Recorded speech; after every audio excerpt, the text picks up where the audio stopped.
Hi design thinkers, my name is Matthew Sear and today we are going to be jumping into Figma. We're going to be building ourselves out a dynamic typography scaling system. This system will enable us to have text that can dynamically change across multiple screen sizes, from mobile to tablet to desktop. So if you'd like to learn more about how to set this up, then you're in the right place. You'll be able to follow along by downloading the project from the description box below. Sit back, relax, and let's jump into the video. All right, here we are inside of Figma.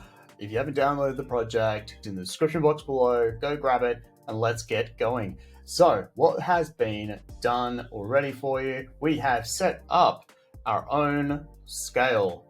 So this scale here it's a new collection. I called it scaling. In the scaling collection, we have created a group. We do hashtag and we're using scale. So hashtag means that we can access this a lot quicker using the search box inside of Figma. Making sure you have easy naming makes your life a lot easier. We can use that scaling and we're going to be threading the scaling into our type. And this is where we'll have more fixed sizes that we're going to be able to use to create all of our fonts.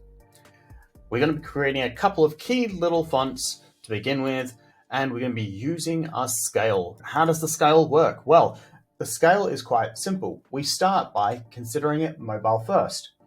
We're going to be using incremental units based on our smaller screen size, and then we know that that will increment to tablet and desktop. So what does that look like? Well, if we have a unit of 2, we will increment it by 2 to get to 4 on our tablet. We'll increment it by 2 to get it to 6 on our desktop. So if we had, for example, a 16 font size on our mobile, then when it gets to our desktop, it has now become 20 because it's added 2 and then 2, and that will be giving us 20 font size. Now, the reason why we set this system up is we also need to set a few variable values inside of here. We have both our font size here, but we also have as well our letter height and spacing. To set these, we actually have a certain unit that we can incrementally add that is usually a little higher than what our original font size is. For example, right here, we have our 36, and our 36 goes to our 44 on the line height, which increments up by 8 units. So we've added 8 to get our line height here. So we're going to be using our scaling system to support for line height and for our text size, as well as supporting for paragraph spacing. And let's have a look at what paragraph spacing does throughout the rest of our units. We have a quite consistent paragraph spacing, except a couple of these obviously don't show that paragraph spacing, but they have a paragraph spacing of 60, and we can have it increment if we want, or we can keep it fixed. So let's start to put together ourselves this type scaling system.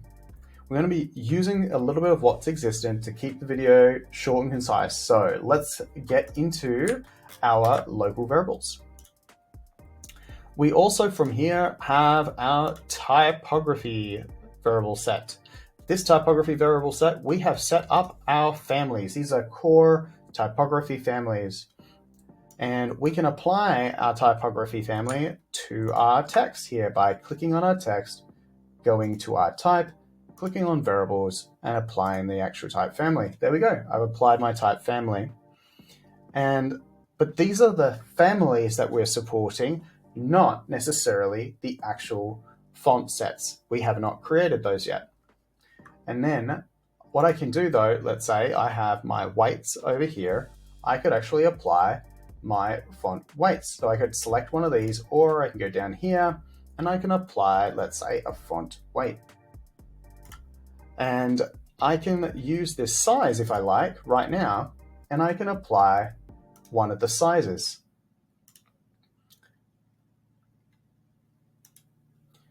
There we go.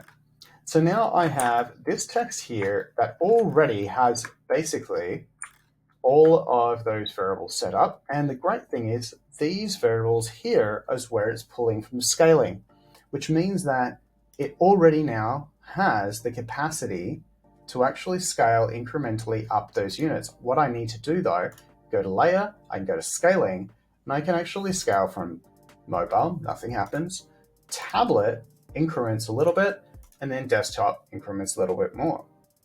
So that's what our typography scaling system can do.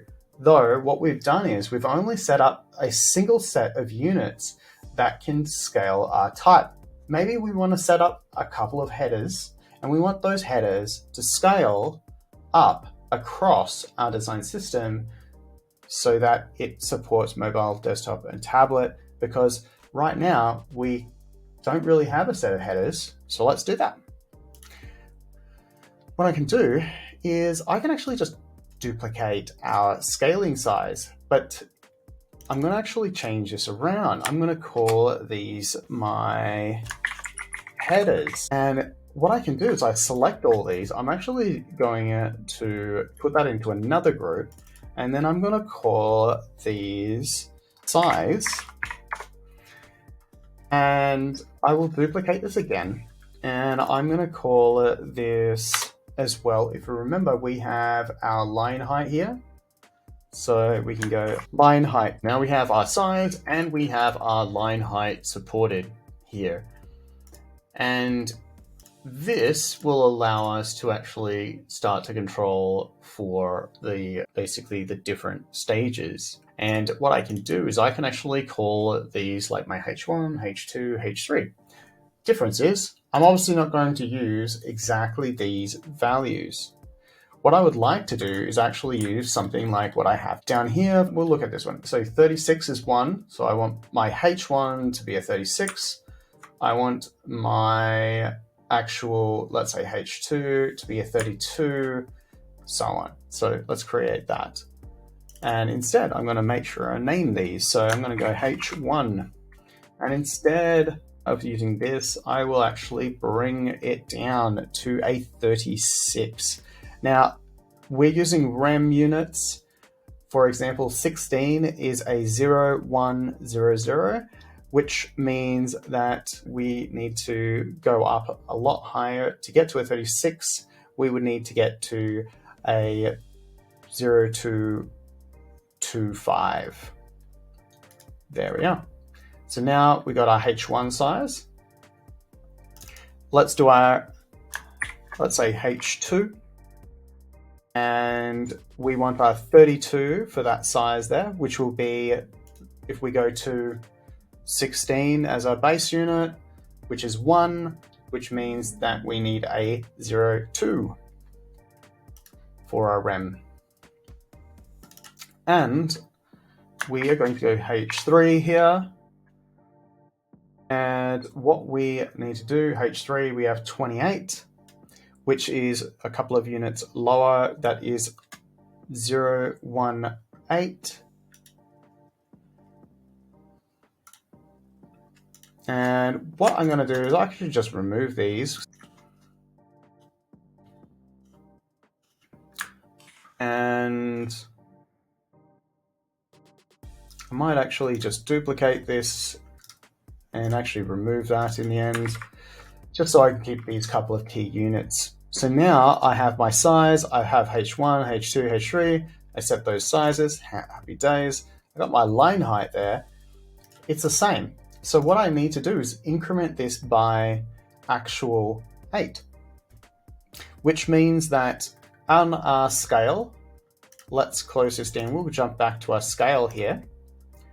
Let's have a look at our scale.